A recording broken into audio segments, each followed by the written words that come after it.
Hello,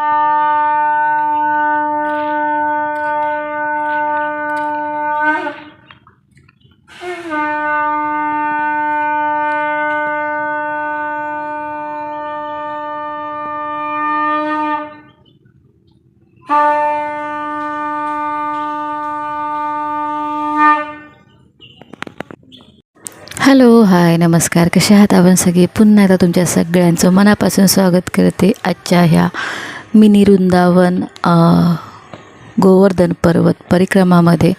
तर मी आहे सुषमा आणि आज आपण बनवत आहोत छोटासा मिनी ब्लॉग मिनी वृंदावनचा. तर व्हिडिओ पूर्ण नक्की बघा आणि कसा आहे कमेंट्स करून नक्की सांगा.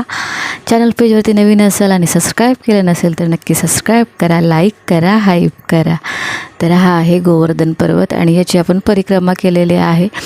गोवर्धन पर्वताची परिक्रमा करताना या गोवर्धन पर्वताजवळ इथे जे दगड आहेत म्हणजे जे सिंगल दगड असतात ते घ्यायचे आणि आपण तिथे आपली इच्छापूर्ती साठी प्रार्थना करायची कृष्णांना आणि सांगायचं की माझंसुद्धा घर बनव. तर इथे तुम्ही 5 दगड घेऊन एकावरती एक ठेवून थर लावू शकता आणि तुमची जर घराची इच्छा असेल तर ती पूर्ण होते असं म्हटलं जातं. बाकीच्यांची जी घरं बनवलेली असतात ती आपण तोडायची नाही. तर असे सिंगल दगड पडलेले असतात ना आजूबाजूला, ते घेऊन एकावरती एक ठेवून छान असं थर लावायचं आणि आपली इच्छापूर्तीची प्रार्थना करायची केशवकडे आणि सांगायचं की माझंसुद्धा घराचं स्वप्न साकार होऊ दे.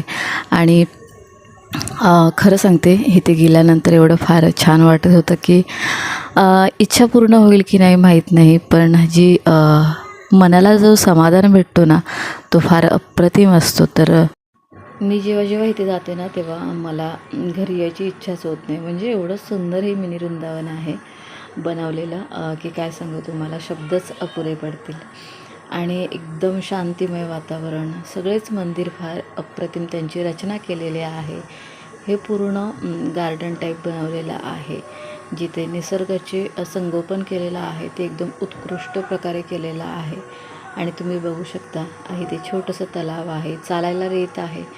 ती रेत एवढी भारी लागते पायाला की तिथून चप्पल न घालता चाललं ना तर आपल्याला एक वेगळा अनुभव येतो त्या गोष्टीचा. तर तुम्ही कधी गेलात तर नक्की अनुभवाल.